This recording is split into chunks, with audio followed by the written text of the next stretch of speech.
En otras palabras, se complace de contar en el día de hoy con la presencia de José Bello, politólogo, profesor universitario, con amplia experiencia como asesor en campaña política, profesor de comunicaciones del Instituto Dominicano de Periodismo. Lo hemos invitado porque con él queremos analizar la política dominicana, la política que se hace en República Dominicana, fruto de nuestro proceso histórico, de nuestra cultura, de nuestra formación económica social, de las pautas institucionales que dominan. Cada país tiene sus características y República Dominicana ha desarrollado unos estándares de política, unas formas de hacer política que merecen un análisis en profundidad. Y por eso lo hemos invitado, porque él es un analista, un estudioso, un profesor en comunicaciones, y la comunicación es algo que está muy vinculado a este tema de la política. Y le damos la bienvenida. Gracias, José, por haber aceptado la invitación, por venir aquí a hablar de este tema que por lo común no se trata. No se trata en los medios de comunicación en detalle, con un análisis de la perspectiva de las ciencias políticas, de las ciencias sociales. La política dominicana, José, es algo que puede ser objeto de importantes desarrollos. Es una materia, vamos a decir, muy interesante para cualquier investigador que quiera ver cómo opera la política en un país como esto, y tienen unos impactos en el Estado, en la economía, en el ejercicio de la soberanía del país, etcétera, etcétera. Dame tu apreciación general antes de adentrarnos en el análisis en detalle de la política nuestra. Bueno, gracias, licenciado Pelegrín Castillo, por la oportunidad que me brinda, en otras palabras, de poder, en mis palabras, manifestar las inquietudes que en el día de hoy vamos a desarrollar. En términos de lo que podría ser el análisis de rigor del quehacer político, nosotros encontramos en el sistema de partidos de la República Dominicana un caldo de cultivo extraordinario para el desarrollo de nuevas teorías, de nuevas tesis, de nuevas formalidades que puedan darle a la nación el sentido real de lo que está aconteciendo en el país y en el mundo. Nosotros no somos ajenos a los cambios que se están dando en la sociedad global.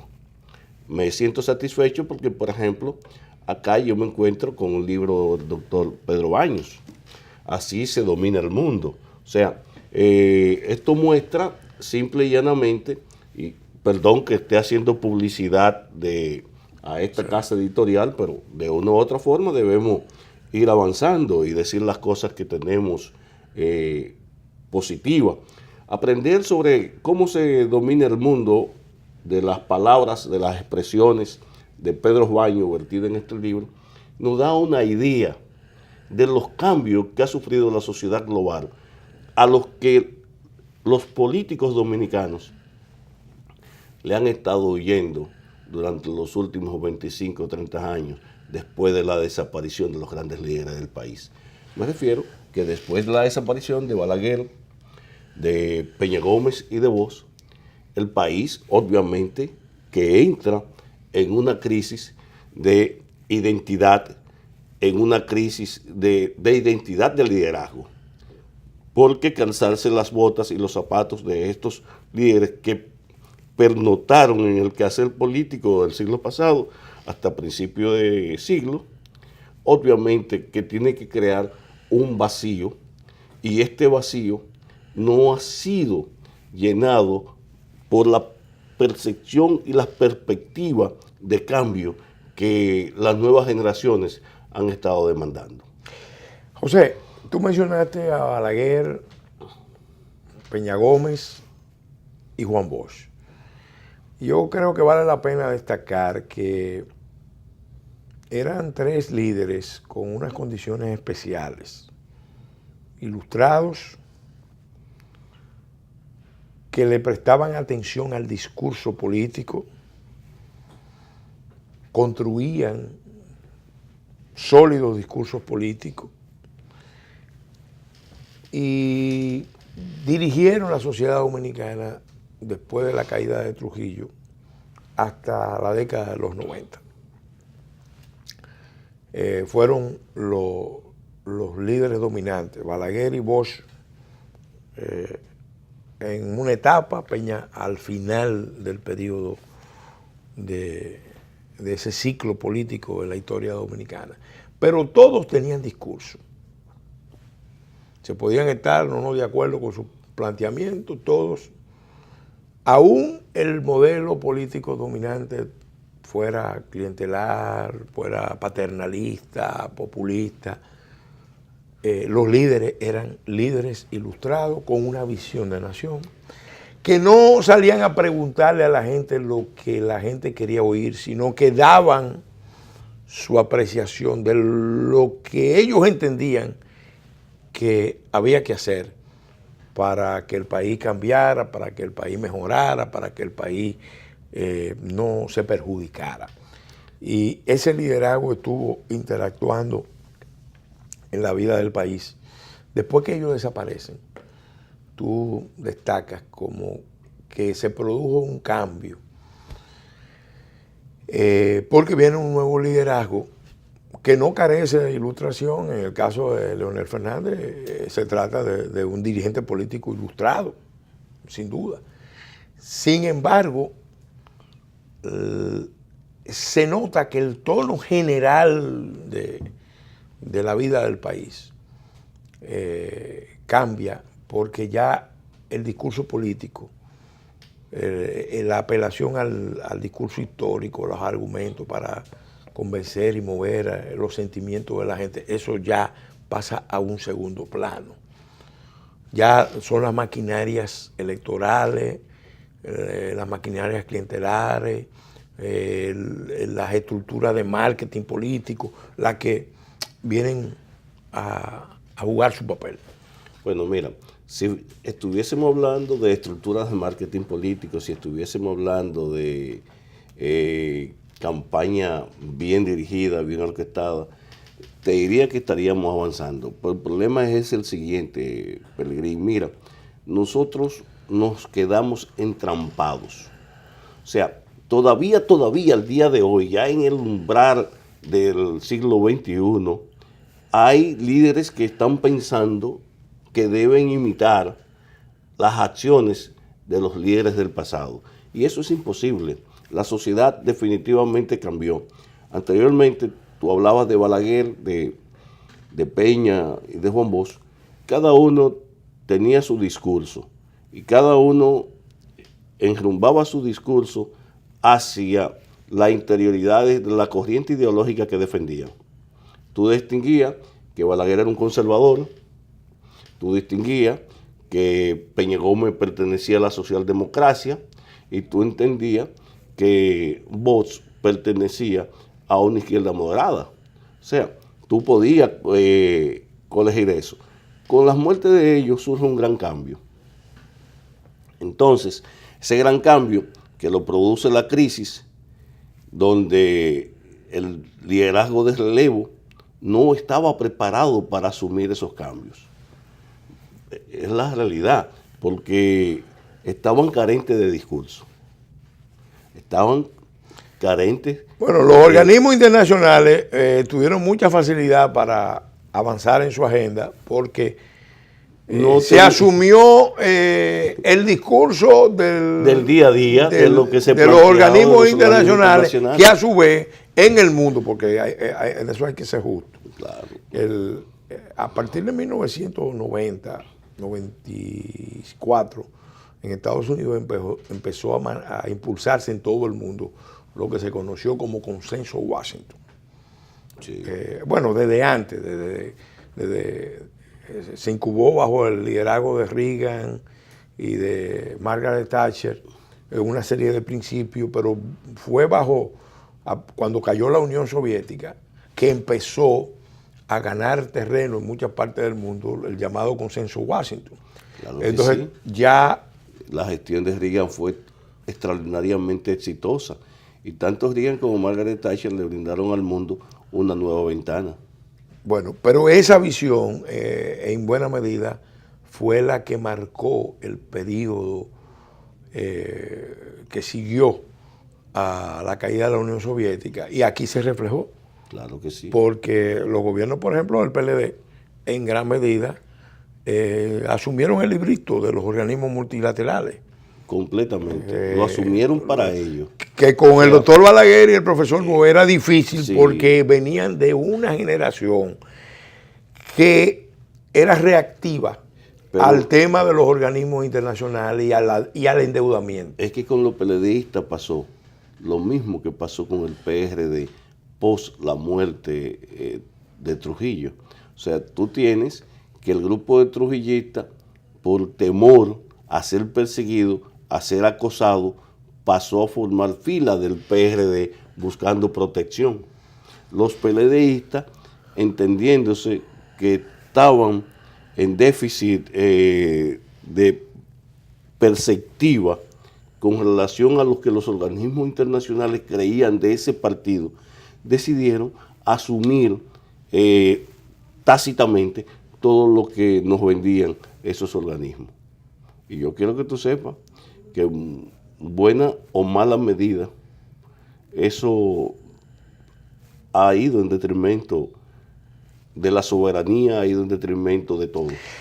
Uno nota, José, que bueno, la política dominicana ha estado siempre muy dominada por el personalismo. Los dominicanos son muy individualistas y la política se supone que es una actividad del colectivo. La política verdadera es la política de lo nuestro. Sin embargo, aquí es la política de lo mío o, en todo caso, de los míos. Y eso marca unos patrones de relación clientelar, populista, patrimonialista y desde luego una tendencia a endiosar al que está en mando, especialmente al presidente. Los funcionarios son jefes, no son servidores. El presidente es una especie de gran padre de la patria, donde todos esperan que él pueda resolverle los problemas de tipo personal. Asume a plenitud, sí, el papel de benefactor del Estado. Sí, y él entiende que como el Estado es él debe... Entonces, yo quiero que hablemos de esos rasgos de la política dominicana en el próximo segmento y cómo determinan un accionar en la campaña política que están en la base de muchos de los problemas que tenemos.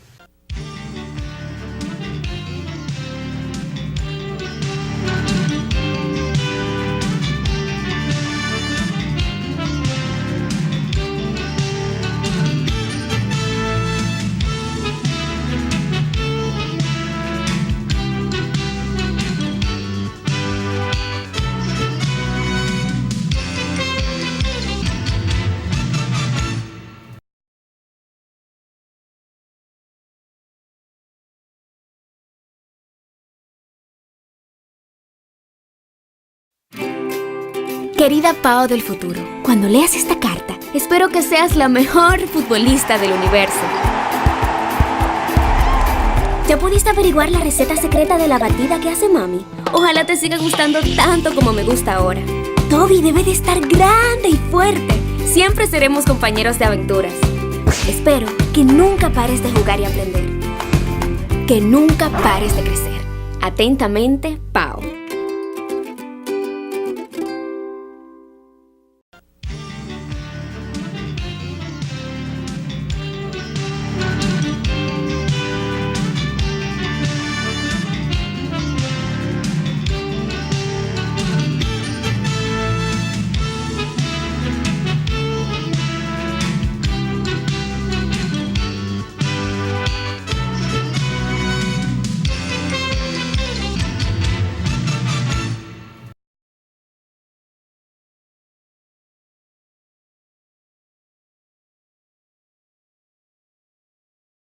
Continuando con el desarrollo de este programa dedicado a analizar con nuestro invitado José Bello, politólogo, profesor de comunicaciones, la política dominicana, las interioridades de la política dominicana. En el segmento pasado, después de algunas generalizaciones, empezamos a hablar de unos rasgos de la política dominicana que están muy bien definidos. La política dominicana es la política fundamentalmente clientelar, populista, patrimonialista y de la jefatura, donde destaca por encima de todo la figura del presidente. Por eso tenemos un presidencialismo muy acentuado. Eso marca mucho la acción de todos los políticos y de todos los partidos y en buena medida la gente, el ciudadano, históricamente ha entrado en una relación con la política y con los partidos que tiene que ver mucho con una situación de vulnerabilidad, de dependencia. ¿A dónde nos conduce esa política? Si esa política, la actividad política es una actividad de reparto. Toda política es reparto, pero hay maneras distintas de repartir. Evidentemente la nuestra tiene problemas serios de legitimidad, de eficacia, de equidad a la hora de repartir. Dame tu valoración. ¿A dónde nos lleva esa política de lo mío? Mira, nosotros entendemos lo siguiente. Hablábamos ahorita, tú planteabas sobre los cambios que se suscitaron en el mundo a partir de la caída de la Unión Soviética, sí, con la Glasnost, la Perestroika y Gorbachev, Reagan. Esos cambios que también asumió para sí Francis Fukuyama en el final de la historia, sí, y que posteriormente la evolución de la sociedad fue analizada por Zygmunt Bauman en La sociedad líquida, sí, y que Vargas Llosa traduce a Guy Debord en el libro muy interesante, La sociedad del espectáculo. Uh-huh. Nosotros... el último... Sí, sí, en la sociedad dominicana los políticos viven en un estado de verticalización que no va acorde con la horizontalidad de una sociedad que busca la participación sin anclaje. Uh-huh. O sea, tú ves que los partidos políticos en los últimos tiempos, incluyendo al partido gubernamental, en vez de ir creciendo, van descreciendo. Y que nuevos organismos, movimientos, grupos de amigos, se forman, se coordinan en torno a una idea de principios y toman una decisión que mueve toda la nación dominicana.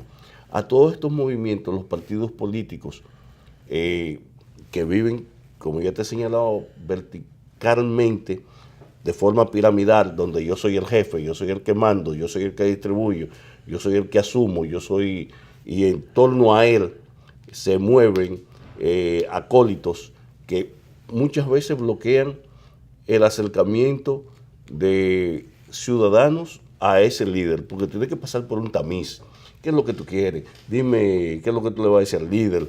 Como si sí, la política fuera... Esa es la ley de hierro de la oligarquía partidaria. Cuando un partido crece, se expande, llega un momento en que lo controla una oligarquía dentro del partido que impone sus reglas.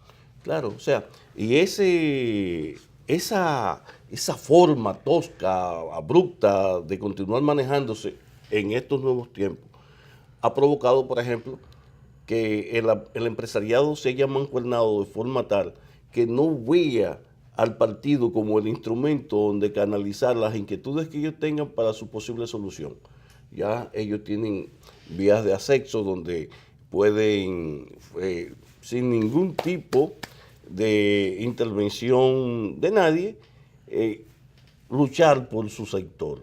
Y tú ves, por ejemplo, que en el propio sector empresarial, por la propia condición enraizada de querer ser jefe, hay 20 25 organismos nacionales que aglutinan al empresariado nacional. O sea, todo el mundo quiere ser presidente. La figura presidencialista en un país como el nuestro es... Sí, porque el clientelismo no es de los partidos, uno lo encuentra en los grupos empresariales, uno lo encuentra en las iglesias, en los grupos de sociedad civil. Yo no quería llegar hasta la lejos, pero la verdad es que es esa. Entonces, nosotros estamos divorciados de una realidad donde tenemos un nicho de personas jóvenes que han ido creciendo. Podría decirse que la mayor fortaleza que podrían encontrar los partidos políticos la van a encontrar en una generación que va de los 18 a los 35 años. Tú te vas a encontrar con 3 elementos que no son analizados a profundidad por los partidos políticos. Tú te vas a encontrar lo que es la generación millennial, te vas a encontrar con la generación centennial y te vas a encontrar con los Z. Pero tú le planteas a un partido, a un dirigente, qué política tiene él para esos sectores, y lo primero es que no sabe qué es eso. O sea, hay un desfasamiento, hay una falta de propuesta seria, hay una falta de identidad y de compromiso. O sea, estamos divorciados. Tú mencionabas a Bauman, y es un autor que a mí particularmente me fascina y lo recomiendo mucho. Bauman recomendaba en unas reflexiones sobre la política, hablaba de que la crisis de la política tenía que ver mucho con el hecho de que los que están en mando tienen realmente poca capacidad de acción, de darle respuesta a la población. Y por eso, por esa incapacidad creciente, que no tiene que ver con ellos, sino con el mismo proceso de pérdida de poder del Estado, de las instituciones, luego viene para poder mantener la función del político, hay una apelación permanente a generar situaciones, expectativas de peligro, de amenazas, o a capitalizar situaciones de riesgos reales. Por eso se habla de la sociedad de riesgo global, para poder mantener el mando. Es decir, crear el enemigo, crear escenarios reales, exagerados o supuestos, para poder gobernar a las masas que realmente no saben qué pasa. Vamos a analizar este fenómeno que no tiene que ver con la política dominicana, pero que también se manifiesta aquí. Es un fenómeno global. En el próximo segmento. Con tu permiso vamos a hacer un alto. Claro.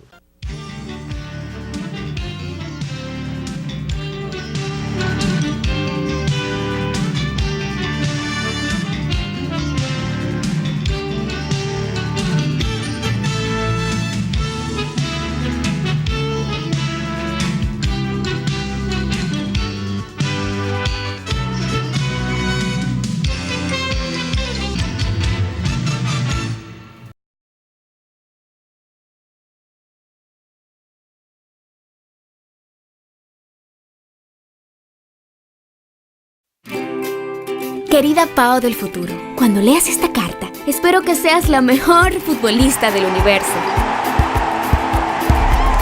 ¿Ya pudiste averiguar la receta secreta de la batida que hace mami? Ojalá te siga gustando tanto como me gusta ahora. Toby debe de estar grande y fuerte. Siempre seremos compañeros de aventuras. Espero que nunca pares de jugar y aprender. Que nunca pares de crecer. Atentamente, Pao.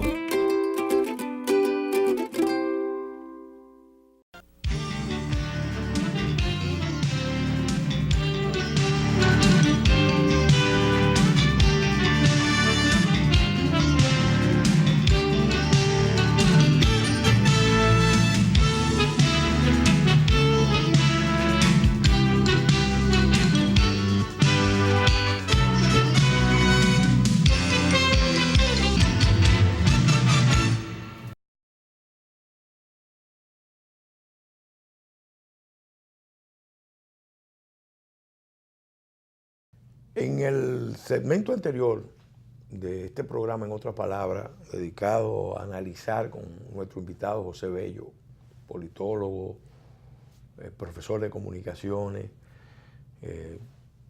asesor político, el fenómeno de la política dominicana,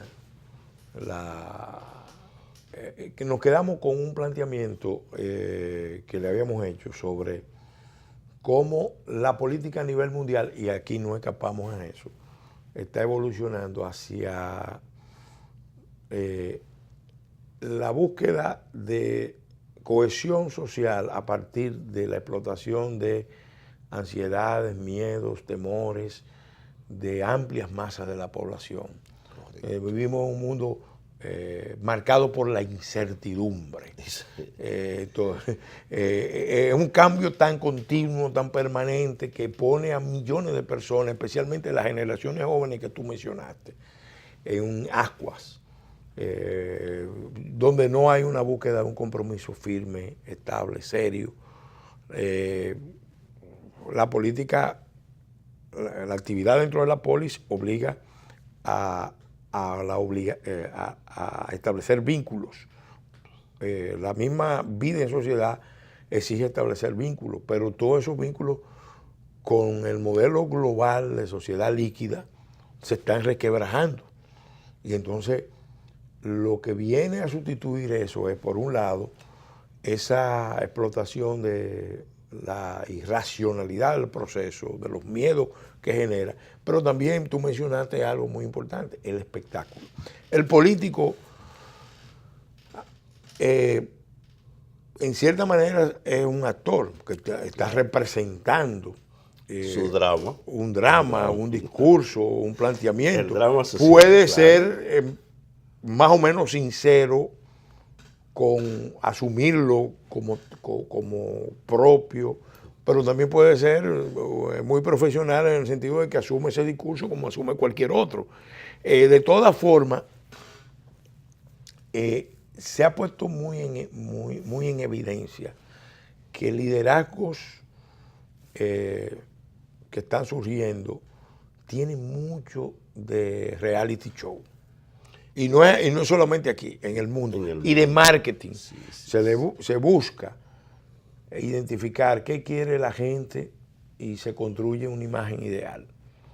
Y se busca que el escogido o los escogidos encajen en esa imagen ideal, aunque la realidad de ellos sea otra cosa completamente distinta. Bueno, fíjate, nosotros tenemos, por ejemplo, en el mundo, en ese contexto, varios ejemplos que pueden ilustrarlo. Alex Grigelmo, un gran escritor y periodista español, en uno de sus libros que trata sobre la desinformación, se adecua a lo que nos ha presentado también otro autor español, que es El Hombre Light.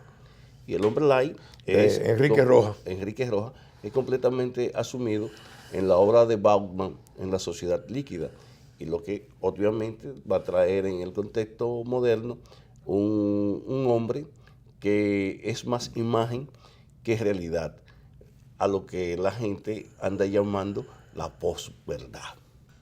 O sea, esa percepción de que lo que tú ves que yo reflejo es lo que tú entiendes que yo soy, pero realmente es muy distante a lo que mi pensamiento elabora para las masas. O sea, el mundo de hoy, mediáticamente, la gente lo concibe a partir de una teoría que han explotado muchos nichos, hasta evangélicos, si se quiere. Por ejemplo, la teoría del buenismo, donde la gente tiene que ser buena, donde la gente tiene que venderse como el ser social, el ser flexible, el ser que a todo le busca la vuelta, el ser que todo lo da, el ser desprendido, pero en el fondo es otra gente. O sea, distante, fría, calculadora, manipuladora. O sea, y eso lo han asumido en esta modalidad de la sociedad del espectáculo los partidos políticos que no tienen compromiso social con el ciudadano y han dejado que el ciudadano, en vez de enriquecerse en el tiempo, en el espacio, adquiera condiciones paupérrimas cada día más, más distantes. Tú has visto, por ejemplo, las grandes brechas que hay a partir de los últimos 30 años entre las distintas clases sociales. Bueno, pues los partidos políticos lamentablemente han sido parte de ese caldo de cultivo que generó ese tipo de situación. Tú, por ejemplo, encontrabas grupos de empresarios que se identificaban con distintos partidos, con distintas ideologías, pero que hoy ya eso no se da. El empresario piensa por sí mismo y no necesita el partido político. La Junta Comunitaria piensa por sí misma y no necesita el partido político. Por ejemplo, nosotros en los últimos 3 o 4 años hemos visto cómo la sociedad ha creado grupos que esporádicamente se unen para perseguir un objetivo determinado. Aquí, por ejemplo, cerca de este programa, en otras palabras, en el Parque La Lira, nosotros teníamos un grupo de jóvenes que se reunía, creo que, si mal no recuerdo, el nombre era Estoy Harto, y comenzaron a abogar por el 4%. Eso fue arrastrando gente de diferentes colores, de diferentes partidos, de diferentes extractos sociales, y se creó toda una alaraca nacional, muchas veces una causa buena, poderosa. Una causa buena, poderosa, con un poder mediático detrás, persiguiendo intereses que el 4% también ha Pero servido. se ha visto que el 4% fundamentalmente ha servido para enriquecer mucha gente. Fortalecer algunos sectores que tienen un virtual oligopolio en la industria de la construcción. Porque no solamente en la industria de la construcción, o sea, tú tienes, por ejemplo, diferentes tipos de nichos, o sea, y donde más nos hemos alejado es en que ese 4% ha sido especializado más para los negocios que tiene el sector de educación en su entorno. El suministro para el relanzamiento de la educación. La educación. Sí. Por ejemplo, tú le preguntas a la mayoría de los jóvenes universitarios de cualquier universidad qué piensan ellos sobre cómo va la sociedad. Y fácilmente un joven de eso te menciona a Noam Chomsky, que le ha enseñado que la manipulación tiene diferentes metodologías y categorías y que ellos están precisamente transitando por una de las categorías con que el gobierno, con que los partidos políticos, con que grupos sociales nos manipulan. O sea, tú tienes ya un joven, tú tienes un universitario que tiene una conceptualización que real y efectivamente tú entiendes como intelectual que necesitan la canalización de esas ideas. Sin embargo, no aparecen elementos que puedan hacerlo, porque no hay lo que se llama la confianza. Nosotros vivimos en una sociedad de incertidumbre, de incredulidades, de inseguridad, pero también de confianza en los que dirigen. Es que es muy difícil construir confianza cuando el tema, y ahí caemos en el tema de la comunicación. Para la política es muy importante la comunicación, porque la gente necesita escuchar los mensajes de los partidos, de los políticos, pero ahora hay algunos recursos directos, como son las redes, tienen una comunicación directa, pero aún con las redes es posible que determinados sectores que controlan áreas estratégicas controlen los flujos del mensaje. Claro que sí. Y en la medida en que controlan los flujos de mensaje, lo filtran, lo distorsionan, lo acomodan, lo validan, dependiendo de los escenarios. Eso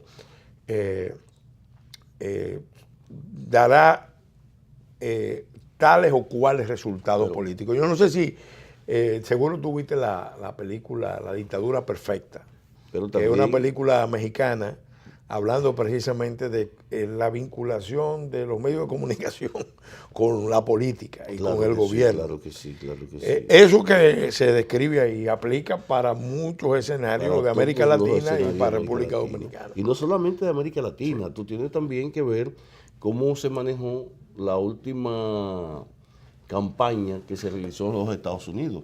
Todavía hoy, en la cumbre de Helsinki de Putin y Trump, Se está discutiendo si los rusos intervinieron o no. O sea, estamos hablando de un plano tecnológico donde la gente entiende que mediáticamente sectores de poder pueden intervenir, maniobrar, manipular mensajes, porque hablamos, por ejemplo, de el quehacer político, pero no hablamos de la tecnología y del desarrollo neurolingüístico que desarrolla la inteligencia artificial. Por ejemplo, tú tienes hoy en día plataforma de Android y tú tienes plataforma de iPhone. Son dos tipos de plataformas distintas, pero en un momento la plataforma de Android con Siri se puso de acuerdo con la plataforma de iPhone, y entre los dos sistemas crearon un caos el año pasado y hubo que eliminarlos rápidamente, y nos quedamos como en el aire, como por 4 o 5 horas que no teníamos comunicación a través de WhatsApp ni de las redes efectivamente. Entonces, tú te encontrabas, por ejemplo, a Stephen Hawking, que hablaba sobre el temor que generaba la inteligencia artificial. Entonces tú dices, pero la inteligencia artificial, ¿en qué me toca políticamente?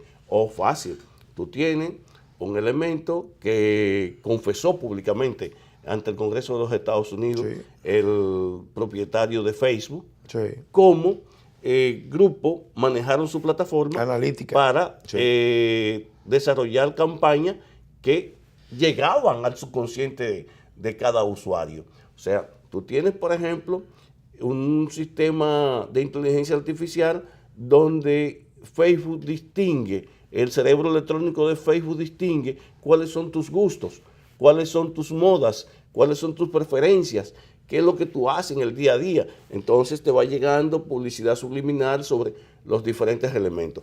Obviamente, quien controla esta brecha del conocimiento va a tener que controlar. Bueno, la tecnología del Big Data ya permite tener una idea, un mapa de qué está pensando un gran colectivo, y dentro del gran colectivo los segmentos específicos. Vamos a hacer de nuevo un alto y vamos a hablar de otros aspectos en el segmento final de este programa, en otras palabras, dedicado a analizar la política dominicana, que tiene, vamos a decir, una serie de cosas curiosas, sí, singularidades, porque tú encuentras gente que hace política repartiendo gatos, por ejemplo. Gatos. Otros repartiendo tickets para salones de belleza. Tickets para salones de belleza o salchichones. Vamos a analizar esa otra vertiente que no la hemos tratado. Eso es interesante.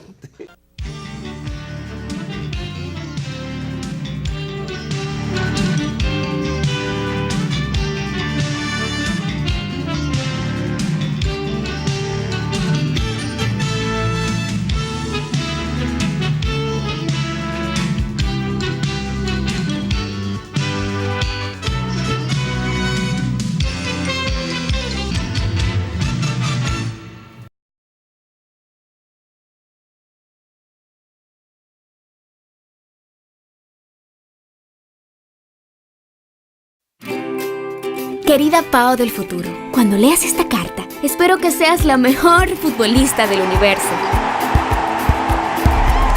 ¿Ya pudiste averiguar la receta secreta de la batida que hace mami? Ojalá te siga gustando tanto como me gusta ahora. Toby debe de estar grande y fuerte. Siempre seremos compañeros de aventuras. Espero que nunca pares de jugar y aprender. Que nunca pares de crecer. Atentamente, Pao.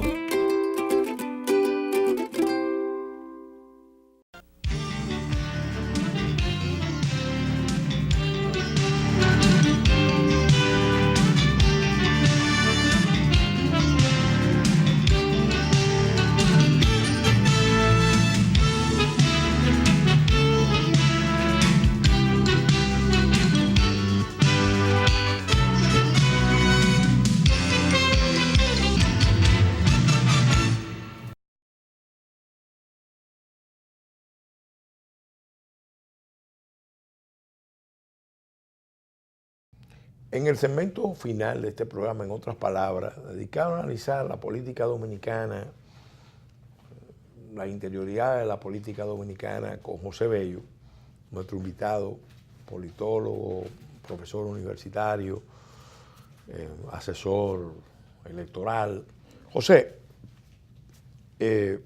ya en este segmento quisiéramos hablar de diferentes planos de la sociedad, porque estábamos hablando de un plano que quizás es muy sofisticado, que básicamente impacta mucho en el elector joven, que tiene mucho acceso a la tecnología, cuyos mensajes, cuyas ideas se pueden rastrear a través de la tecnología de los big data.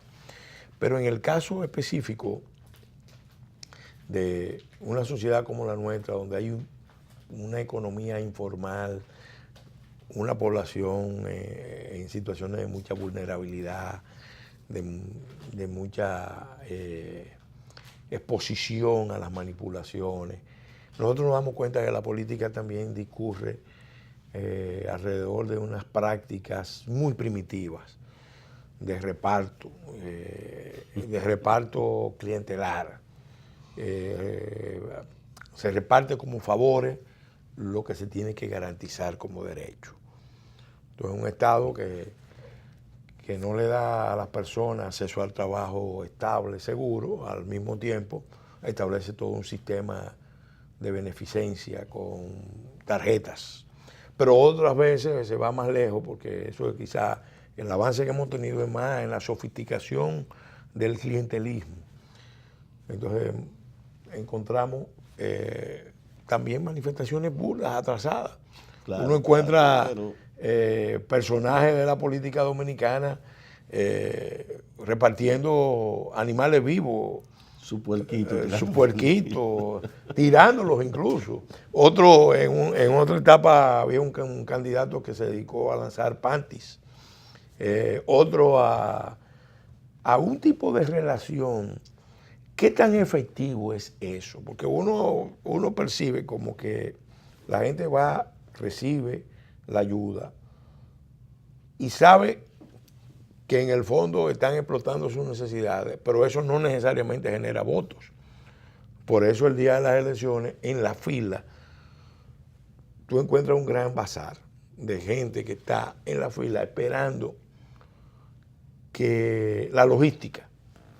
Explícanos un poco el concepto de logística en la política dominicana. Entre el deber ser y lo que es, hay en la política dominicana una especie de folclore que, traducido a la expresión maquiavélica de que el político que decide alcanzar el poder no debe pensar en lo que podría ser lo ideal y lo mejor, sino que para llegar debe pensar en las cosas que se hacen.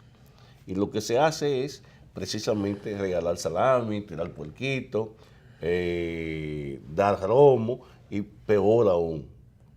Mira, hay un estudio que se ha hecho que no se ha publicado por los sectores que envuelven. Los barrios nuestros están llenos de jóvenes que se dedican al tráfico de drogas y estupefacientes. Pues también en las campañas esto forma parte de las cosas que se dan. O sea, la droga tiene un mercado importantísimo de control en este tipo de situación.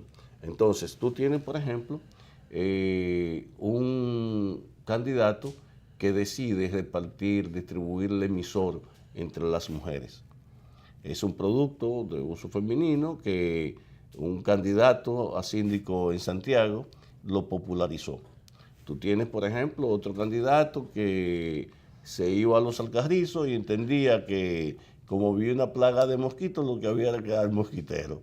Tú tienes otro candidato que entienden que... Gatos para acabar con los ratones. Gatos para acabar con los ratones, salami para acabar con el hambre, puerquito para que se lo quiera comer o lo críe, disfrute de ellos. Pero tú tienes un componente social festivo en una campaña electoral dominicana. Sí, porque hay un componente de carnaval. Un carnaval. La política de bonche, de bonche, sí, de sí. ron, de Sí, fiesta. sí. Por ejemplo, para pegar unos afiches, para pegar vallas, cruzacalles, se hace toda una parafernalia con la dirigencia de base, donde se le hace un sancocho, se le da ron, se le da dinero, porque todo eso es la logística. Sí. Ya hoy los muchachos te dicen a ti, deme lo mío, porque se oye grosero. No te dicen a ti, ¿dónde está mi cuarto? ¿Dónde está mi...? No, tampoco te lo dicen a ti. Ya cualquier muchacho de base te dice a ti, bueno, mire, para pegarle sus afiches necesitamos una logística. Pero la logística es una camioneta, una escalera, una caja de ron, si hay droga, si hay comida, pero tiene que darle 700, 800 pesos al terminar de la jornada. O sea, esa política clientelar, marrullera, que nos hace daño, obviamente, tenemos que colegir que hay dos estamentos. Es una zafra. Tú tienes, por donde ejemplo, mucha gente también está especializada en eso y gana en el proceso. Pero esa es parte del circo que se crea de los poderes fácticos que determinan quién es el que va a ser el candidato, quién es el que va a Eso es dirigir la para nación. legitimar lo que ya ellos decidieron. Esa fiesta, exactamente, se legitima en la voluntad y en el poder popular. Fulano es el candidato. Por ejemplo, nosotros tenemos la forma como en las últimas elecciones, con un mes y medio de campaña, nuestro candidato a síndico de la ciudad capital gana apoteósicamente la sindicatura. Habían decidido que él era el que iba a hacer y la fiesta se armó y se gozó. Entonces hay un componente económico. Hay un componente económico que mueve toda una empresa. Mueve toda una empresa que va desde la empresa de impresión digital, que hoy en día todo es eso, que va desde los volantes, que va desde la guagua anunciadora, que va desde las radios, la cuña de radio, la cuña de televisión. Creando un abismo entre el verdadero liderazgo comunitario, entre el dirigente que todo el mundo quiere y ama, y entre el dirigente que está a la espera de asaltar, de empoderarse económicamente de toda una estructura para ser candidato sin haber hecho vida política. Ahí ha llegado el sistema de partido. Bueno, eso tú tienes un Congreso lleno de banqueros, tú tienes un Congreso donde la parte intelectual es la que menos abunda. Eso tú lo tienes. Entonces tú tienes que políticamente eso nos afecta, porque en la medida que los verdaderos protagonistas de la acción, los verdaderos hombres y mujeres que viven en los barrios, que tienen reconocimiento de la iglesia, por ejemplo, la iglesia católica tiene un movimiento catecúmeno que le permite a los jóvenes, a través de la juventud franciscana, entrar a cada casa, a cada callejón, a cada callejuela, a cada calle, a cada colegio, a cada escuela, porque también la iglesia tiene su movimiento. Entonces la iglesia conoce a todo el mundo. La iglesia sabe lo que hace cada joven en cada sector. Y lamentablemente esos jóvenes, aunque la iglesia pueda apoyarlo, no tienen condiciones económicas para desarrollar la regiduría. Sin embargo, son castradas sus aspiraciones y su deseo de aportar a la sociedad porque peso, papeleta, mató moriqueta.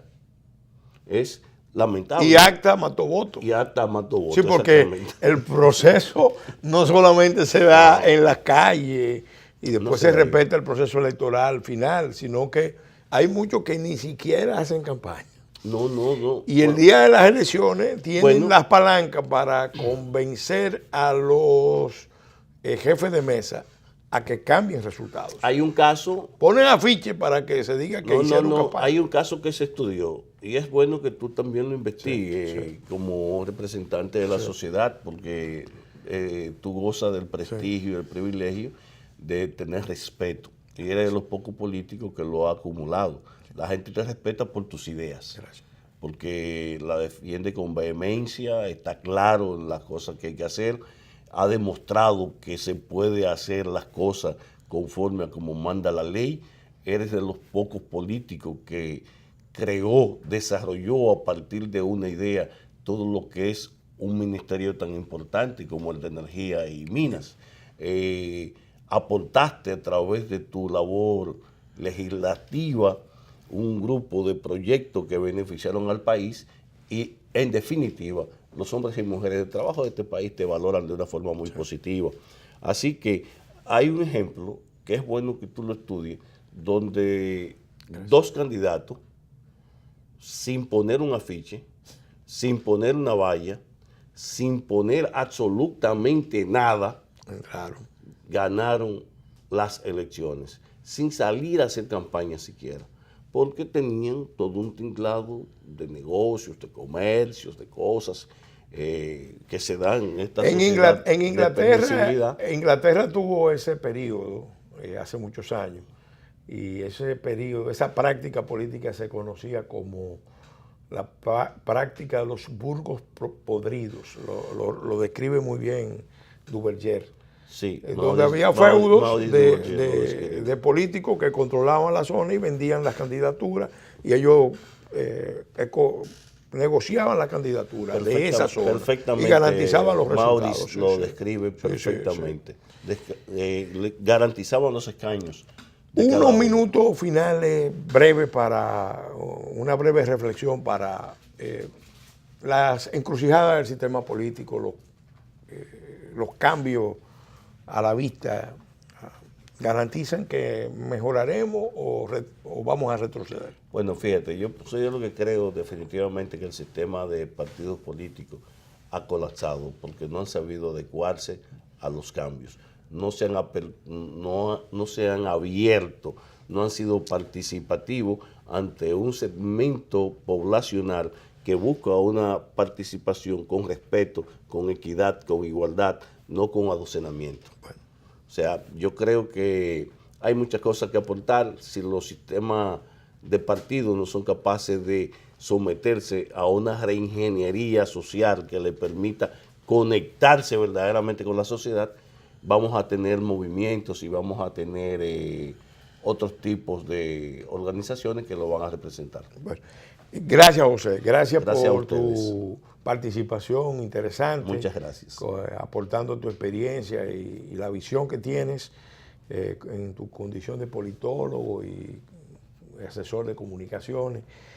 A ustedes, amigos y amigas televidentes, que muchas gracias por su atención. A nuestros patrocinadores de Leche Milex, también las gracias. Hacen posible la transmisión de este espacio de orientación sobre temas permanentes, de interés permanente, abordados por especialistas, por personas con autoridad para tratarlo. Este programa lo pueden seguir en horario de domingo de 1 a 2 de la tarde, de 10 a 11 de la noche, y los martes y los jueves de 7 a 8 de la noche. Igualmente lo pueden seguir todos los programas, en otras palabras, en el canal de YouTube, en Otras Palabras TV. Gracias por su atención. Hasta la semana entrante, Dios mediante, en que estaremos de nuevo con ustedes en una nueva entrega de En Otras Palabras.